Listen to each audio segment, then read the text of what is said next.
The image of the Spartan is carved in stone. 300 warriors at Thermopylae. The unbreakable phalanx. An epitome of valor that has inspired artists and commanders for centuries. But this image is an illusion. Spartan men, taught to survive alone in the wilderness, were terrified of being left alone in a dark room. This fear, uncommon even among ordinary Athenian militiamen, was a direct consequence of their upbringing. How could the harshest training system in history, designed to eradicate all fear, breed such a fundamental, childlike phobia? What exactly in the legendary Spartan Agoge so crippled the psyche that it created heroes on the battlefield and frightened children in the dark? That is only the first paradox. Here is the main one. Why did the most powerful military machine of ancient Greece begin to die out at the peak of its glory, shrinking to fewer than 1,000 citizens by the 4th century BC? That wouldn't even be enough to man a modern infantry battalion. What self-destruct virus was embedded in its code?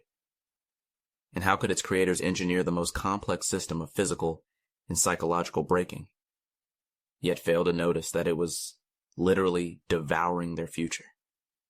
We will give you 7 keys to this ruthless machine. You will see how its main mechanisms worked: selection at the cliff, life in the barracks, the art of starvation, the trial of pain, and finally, the graduation exam of blood. We will crack the code of cruelty that led Sparta to greatness and to ruin. The first key to Sparta's code is the right to life. And it was not granted at birth. The most famous image of its cruelty, the infant hurled from a cliff into a chasm, is a lie. Archaeologists have found no mass graves of infants at the Epithete. The truth, as described by Plutarch, was psychologically more terrifying. The elders would inspect a newborn. If the child seemed weak or ill, he was not killed. He was simply abandoned, left to die from cold, hunger, and wild animals. This was not a swift execution, but a slow denial of the right to exist. The first lesson for the entire society: your life does not belong to you. The state was simply taking it back. But how exactly was this fate decided? At first glance, it seems logical. Experienced warriors looked for signs of a future soldier. Strong bones, a loud cry, a healthy appearance, a brutal but rational assessment. However, the concept of weakness was entirely subjective. Any defect, no matter how minor, any deviation from the template, even a judge's whim or bad mood could be a death sentence. This was not medicine, but a lottery. The selection process worked not like a precision scalpel, but like a coarse sieve. And this changed everything for the survivors. A child stayed alive not because he was strong, but because he was allowed to be. This subconscious fear, this lifelong need to prove their right to exist, would become the fuel for the entire Agoge machine. How did the mothers cope with this? We are taught the image of the iron Spartan woman, who proudly sends her son to his death with the words, "With your shield or on it." But behind this mask was monstrous social pressure.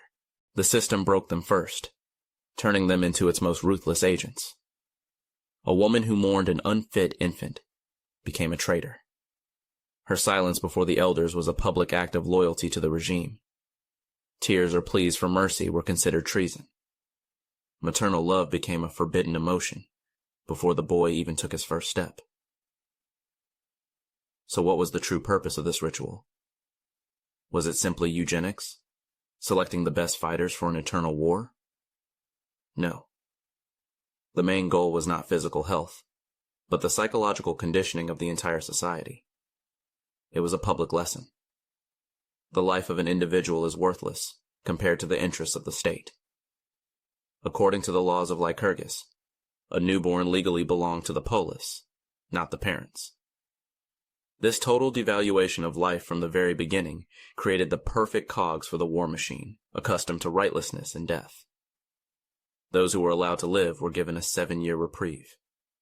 Then the state came to claim its property. The Agoge began. And this stage was irreversible. Why exactly at age 7? Not a day sooner, not a day later. Why not at 5, when a child is still like clay? Or at 10, when he is more capable of learning? The entire design is hidden in this precise age. From a psychological perspective, 7 is the age when attachment and moral foundations are formed. The system struck at this exact point. A boy was taken from his home and placed in an agela, a barracks that would be his world for the next 13 years. This was not simply enrolling in a military school. It was a point of no return. He was not just taught to be a warrior. He was systematically untaught how to be a son, a brother, or an individual. Emotional ties to family were made to atrophy.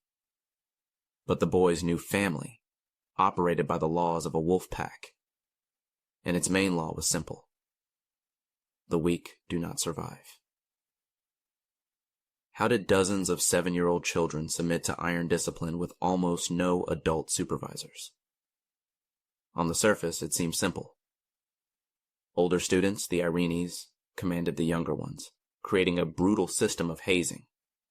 But the real mechanism was more ingenious and terrifying. The key to control was collective punishment. One person's mistake brought pain to everyone. The offender was punished not so much by an instructor as by his own comrades, who did not want to suffer because of him. This system worked like pressure in the deep ocean. The main threat came not from above, but from all sides. It killed empathy and turned the unit into a self-regulating hive, where everyone was a warden to everyone else. This is where the panic-driven fear of being alone, outside the group's control and protection, was born.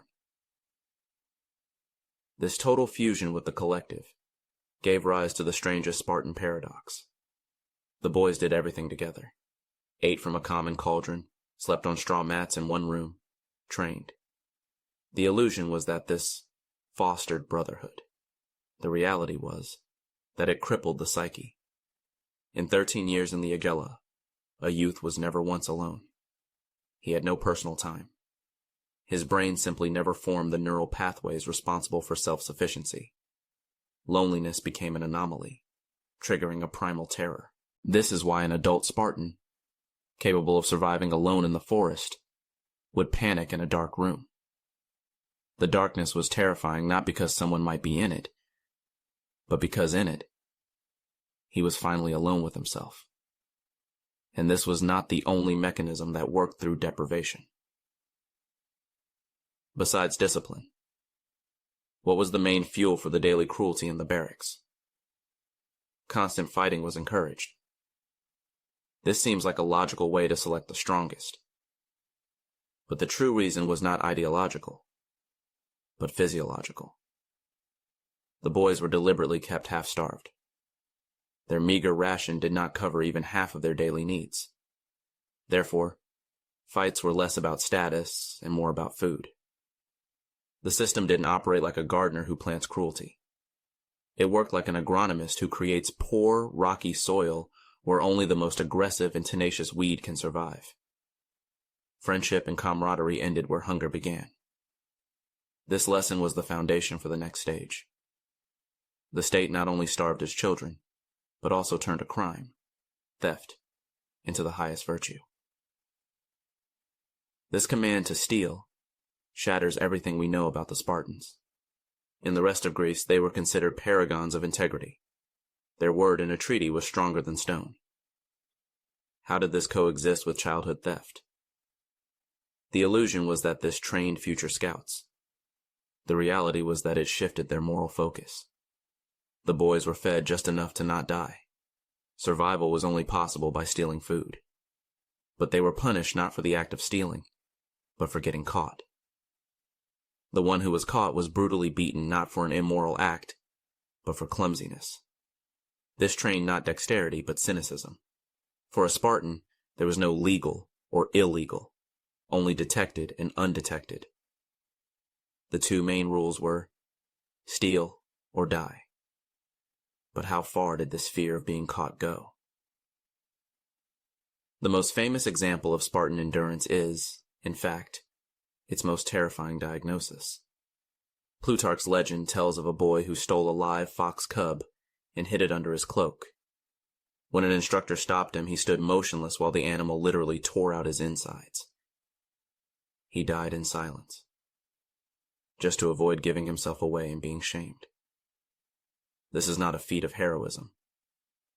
It is a symptom of a monstrous psychological breakdown.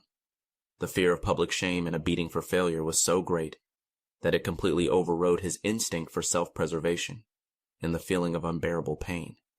The boy stood, feeling sharp teeth and claws rip through his skin and muscle. But his face did not flinch. He wasn't dying for Sparta. He was dying of fear of it. But who were they stealing from? The answer reveals another, darker purpose of this art of starvation. The hungry children's hunt was directed at the most defenseless target, the helots, the state-owned slaves. It might seem the boys stole wherever they could, from fields, from gardens. But an attack on a helot was not considered a serious crime. This was not just theft. It was a daily act of terror. From childhood, boys learned to see an entire class of people not as victims, but as a walking resource. For a Spartan boy, stealing food from a helot was not a crime, but like gathering wild berries. He was simply taking what had no real owner. The art of starvation was the first step toward dehumanization, the necessary psychological preparation for the most terrible ritual that awaited them. While the boys honed their cunning on the defenseless, their own bodies were undergoing another, invisible training. What else, besides cynicism, did this constant, exhausting hunger teach? The obvious answer is endurance. A warrior accustomed to an empty stomach has an advantage on a long campaign. But the main goal was different. Hunger is not just discomfort. It is a chronic, dull pain. The system deliberately used this state to accustom the psyche to a constant background of pain and teach it to ignore it. It worked like constant white noise. Having grown used to it, the psyche began to perceive it as normal, and breaking through this barrier required a completely different level of suffering. They learned not just to tolerate pain, but to exist within it. The next lesson in this school of cruelty was held in public, to applause. It was an exam in the art of dying silently. Every year, during the festival honoring the goddess Artemis, Sparta's most brutal theater unfolded at her altar, the ritual of diamastagosis. At first glance, it was a test of endurance. Youths were brought one by one to the altar and flogged with whips in front of the entire city. The winner was the one who endured the longest without making a sound. The illusion was that this forged future warriors. The reality was that youths often died right at the altar from blood loss and shock. The deceased was not considered a victim.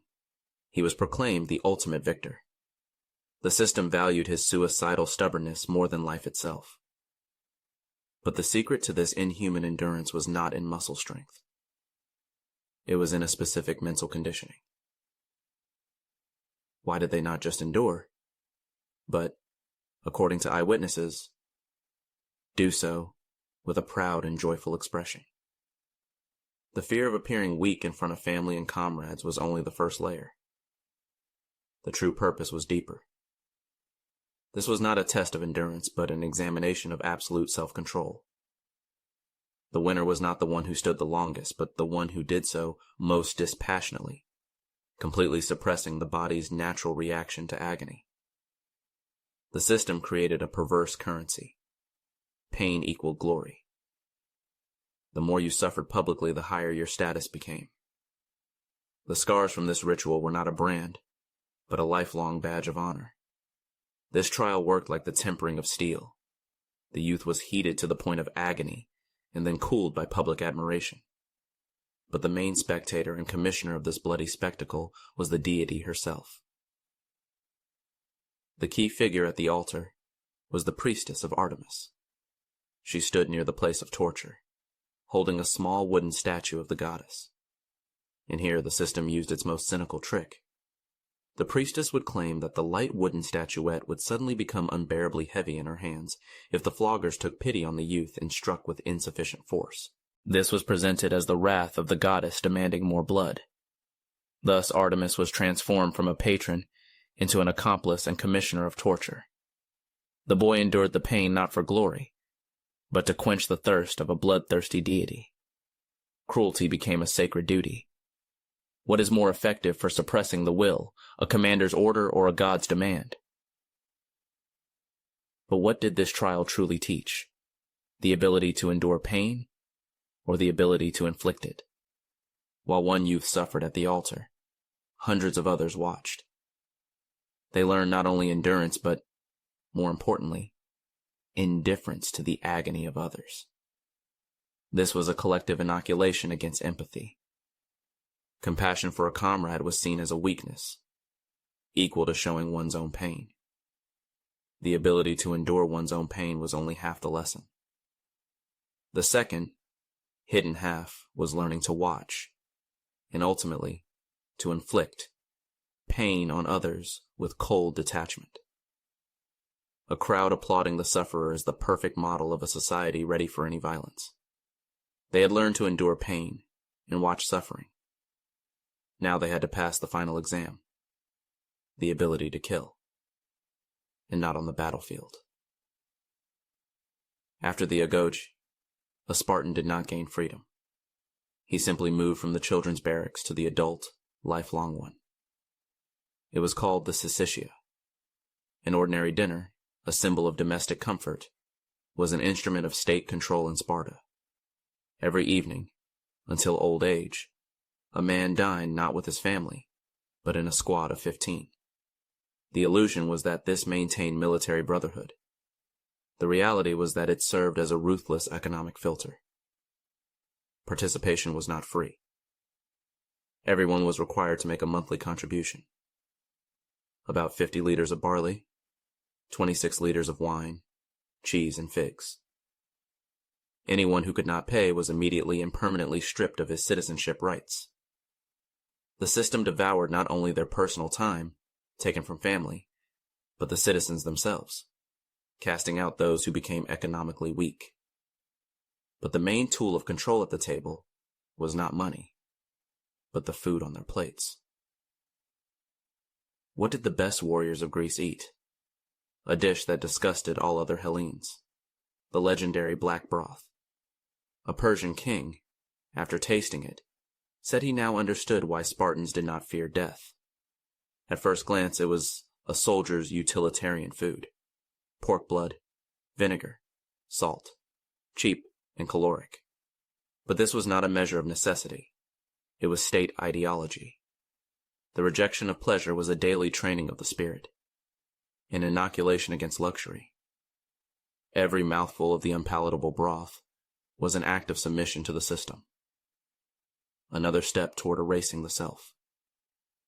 And this suppression of the will through food was merely preparation for a far more sophisticated form of control. Public psychological pressure at the same table.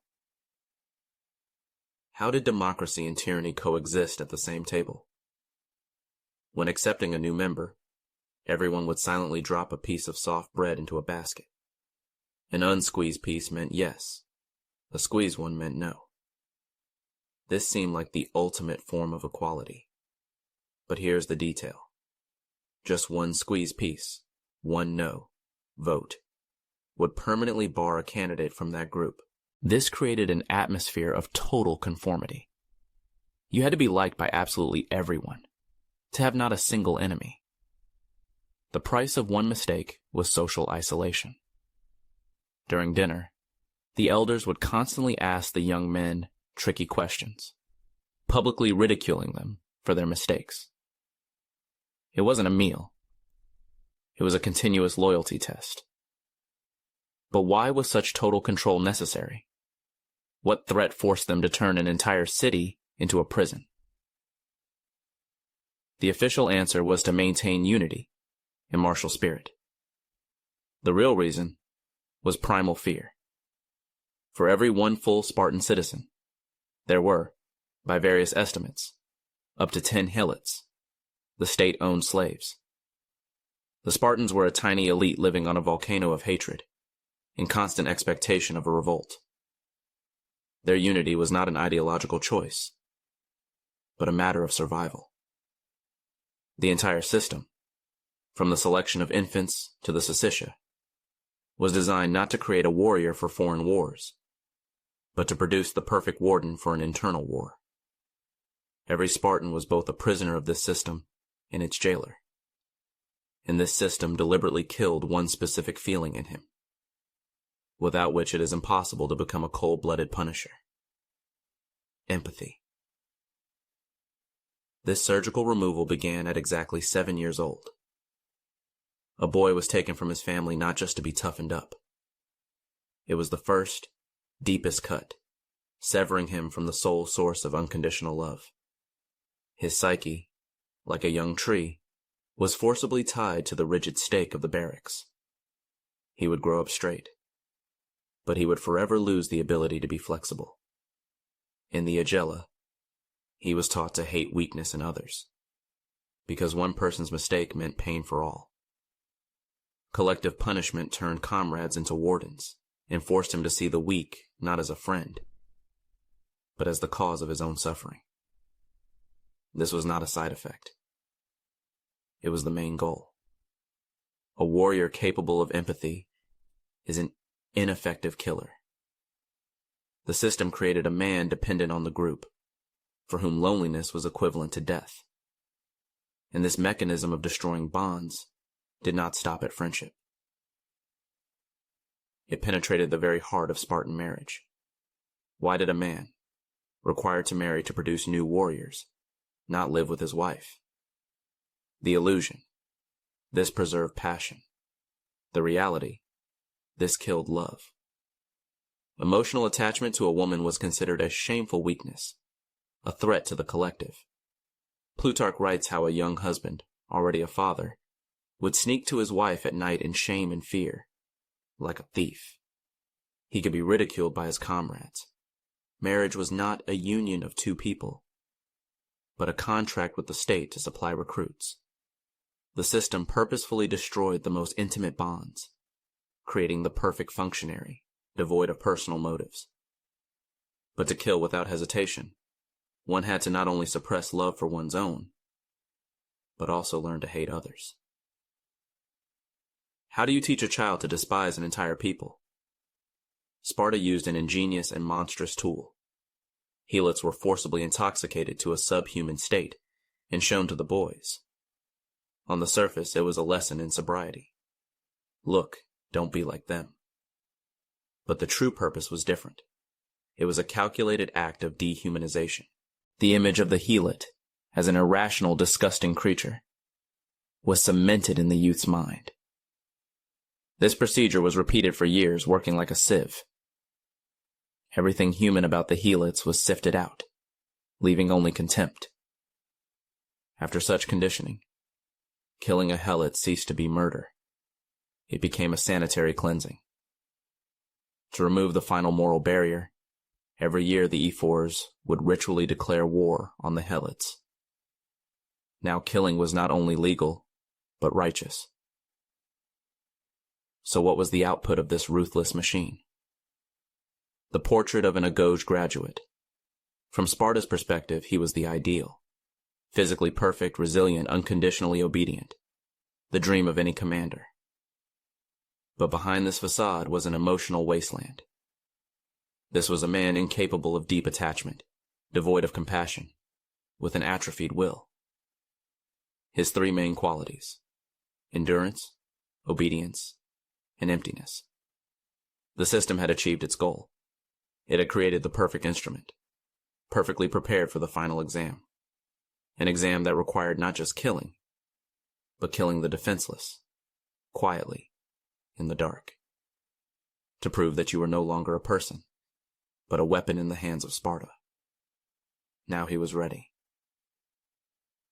For the krypteia, the pinnacle of the training, and its most terrifying paradox.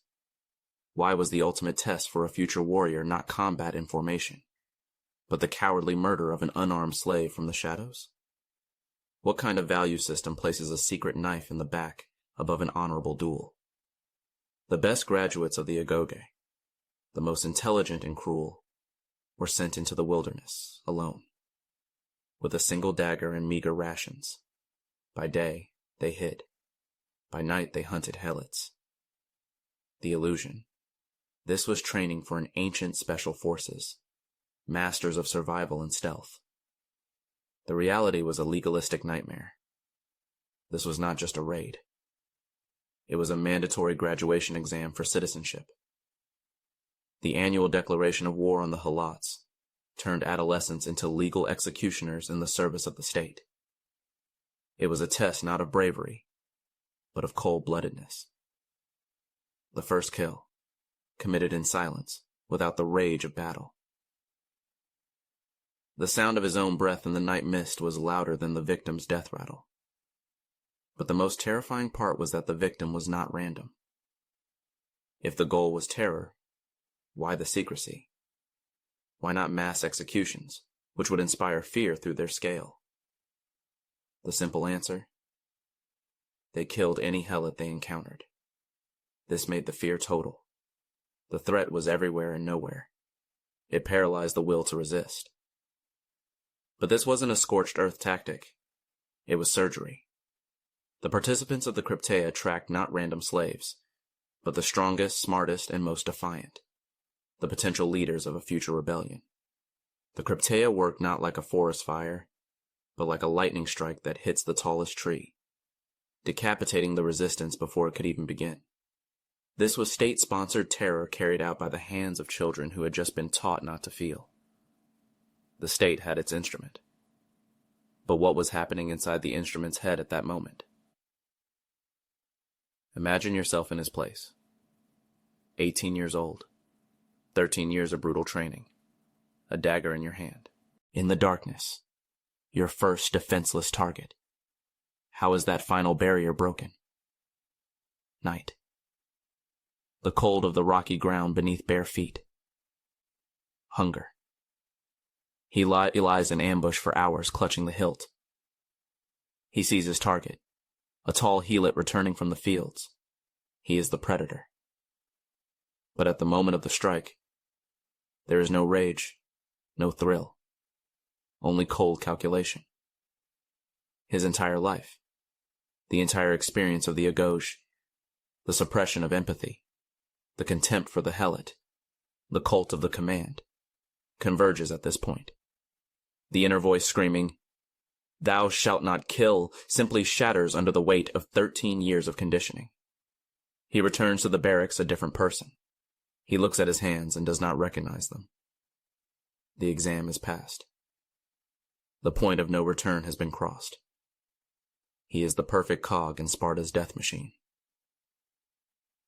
And it was in this perfection that the virus of its own destruction was embedded.